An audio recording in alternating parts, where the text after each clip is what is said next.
세상에 떠도는 기묘한 괴담들. 첫 번째 이야기. 강령술로 숨바꼭질하기.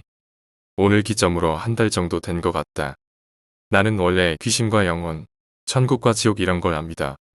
귀신 이야기를 들어도 별로 믿음은 안 갔어.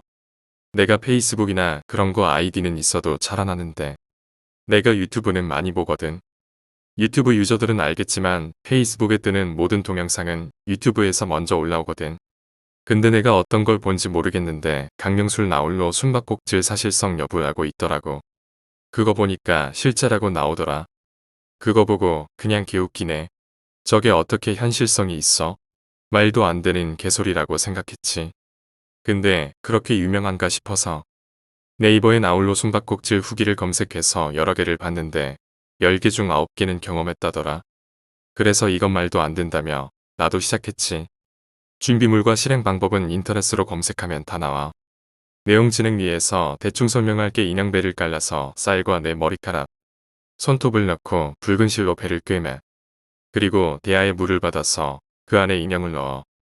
그리고 인형 근처에다가 칼 같은 걸 넣어둬. 나는 잭 나이프 같은 걸로 했지.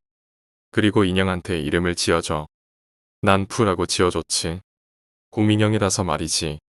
그리고 TV를 틀어서 소리를 크게 해놔. 나는 슈퍼 액션으로 틀었지.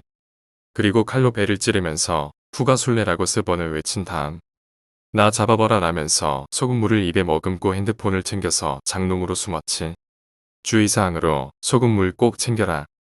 겁없이 시작한 강령술이지만 막상 장롱 속에 들어와 숨으니까 무섭더라고. 핸드폰으로 친구랑 톡하면서 강령술을 시작했다니까. 그걸 왜 하냐고 빨리 그만하라대. 근데 나는 아니라고 꼭 진실을 밝힌다면서 했지. 10분 정도 지나도 아무 일이 없어서 답답하기도 하고 나와서 화장실로 가보니까 인형이랑 전부 다 그대로 있더라고. 그래서 거짓말인가 보다 하고 넘어갔어. 근데 원래 강령술을 종료할 땐 인형의 입에 머금고 있던 소금물을 뿌리면서 내가 이겼다라고 외쳐야 되는데 난 구라라고 생각했기 때문에 안 하고 인형 꺼내서 내 옆에다 두고 거실에 엎드려서 친구들과 톡을 했어. 그리고 5분 정도 지났나? 갑자기 폰이 꺼지는 거야. 근데 좀 이상한 게 폰이 꺼지면 종료 메시지가 뜨면서 꺼져야 하는데 꺼지지는 않고 계속 빛만 나더라고. 답답한 게 배터리를 분리해서 다시 켜고 싶어도 일체형이라 마냥 기다리는데 스슥스슥 소리가 나서 나도 모르게 소리 나는 쪽을 봤는데 인형이 뒤집혀 있는 거야. 소름이 확 돋더라고. 착각인가라고 생각할 수도 있는데 확실히 뒤집혔어. 왜냐면 내가 처음에 등 쪽을 하늘로 놨어. 왜냐면 내가 등 쪽을 물에다 담궈놨기 때문에 뒤집어 놔야겠다라고 생각하면서 등을 하늘로 향하게 뒀는데 내가 보니까 등이 바닥에 가 있더라고. 절대로 혼자 뒤집힐 수가 없어. 그래서 쫄아가지고 불 다 켜고 TV 켜놓고 뒤늦게 인형에다가 소금물 3번 뿌리고 이겼다고 외치고 밖에 나가서 불로 태우고 들어왔는데 불 다 꺼져 있고 TV만 켜져 있는데 외부 입력 상태인 거야. 다시 불 다 켜고 TV 켜고 뜬 눈으로 밤샜어. 이제 그렇게 끝나나 싶었는데 그때부터 2주 동안 가위 눌리는 것 때문에 잠을 못 잤어. 매일 내가 이긴 것 같은데 라면서 나왔어.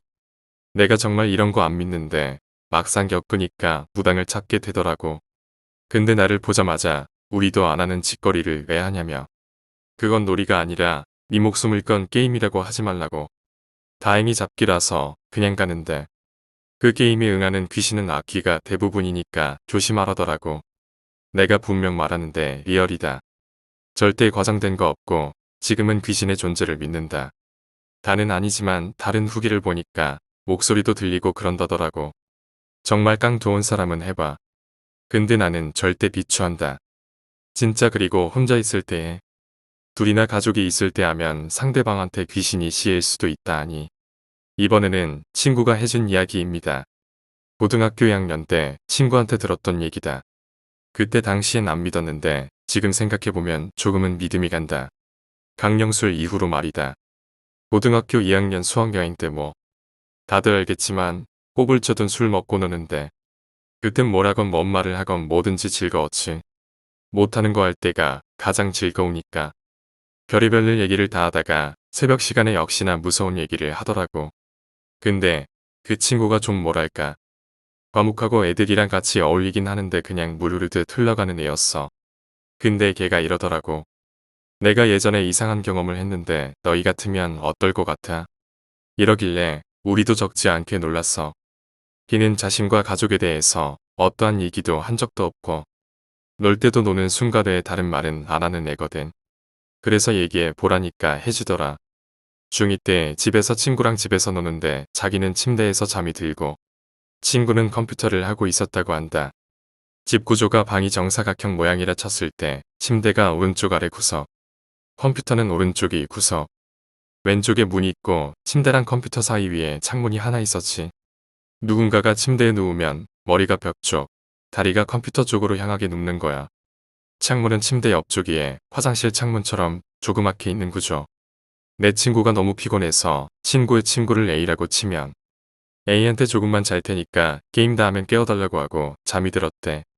근데 그 순간 잠이 들락말락하는 순간에 뭔가 무거운 게 확 자기 몸속으로 들어오는 느낌이 들었다는 거야. 그래서 순간 답답해서 뭐지? 하고 일어나려는데 몸도 안 움직여지고 숨도 가파르게 쉬어졌다고 해.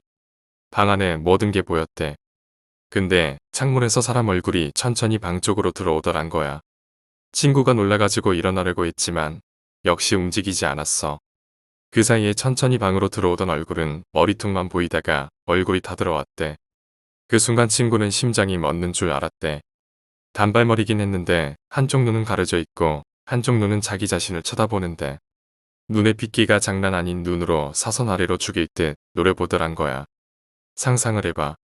누워있는 상태에서 그 눈을 보면 그 순간 친구가 발버둥을 치면서 일어나려고 애를 썼고 그 사이에 그 귀신이 내려왔는데 몸뚱이 강아지였대. 얼굴 만 사람이고 그리고 친구 가슴팍에서 빨빨거리고 돌아다니다가 친구 얼굴 가까이에 얼굴을 들이밀면서 노려보더래. 그래서 친구가 막 발버둥 쳤는데 갑자기 후다닥 거리면서 엄청 빠른 속도로 들어왔던 창문으로 다시 나가더래.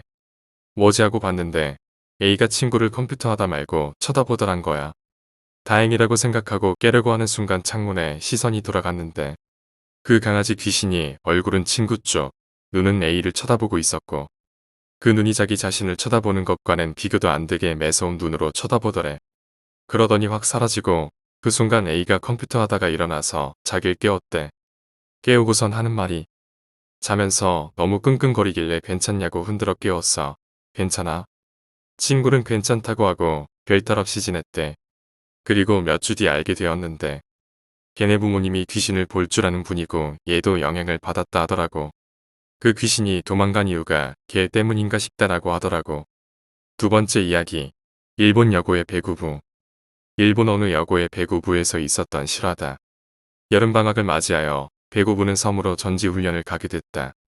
하루는 필수품이 떨어져 코치와 주장 선수만이 필수품을 사기 위해 육지로 나가게 되었는데 그만 풍랑을 만나게 되었다. 정신을 차리고 보니 배를 몰던 노인은 이미 죽은 후였고 코치와 주장만이 외딴 무인도로 조난을 당했다. 얼마나 지났을까? 음식은 얼마 안 남았는데 날이 갈수록 주장의 음식 욕심은 심해졌다. 주장 선수와 코치의 사이는 점점 안 좋아졌다. 그러던 어느 날 섬에 먹을 것을 찾기 위해 여기저기 다니던 코치는 예전 이 섬에서 사냥을 하다가 버리고 간 것으로 보이는 공기총을 발견하게 된다. 탄환도 장전되어 있었다. 순간 코치는 주장을 죽이기로 마음먹는다. 어차피 죽여서 바다로 떠내려 보내면 된다라는 생각을 했다. 그리고 그날 밤 주장을 죽이고 바다로 던져버렸다.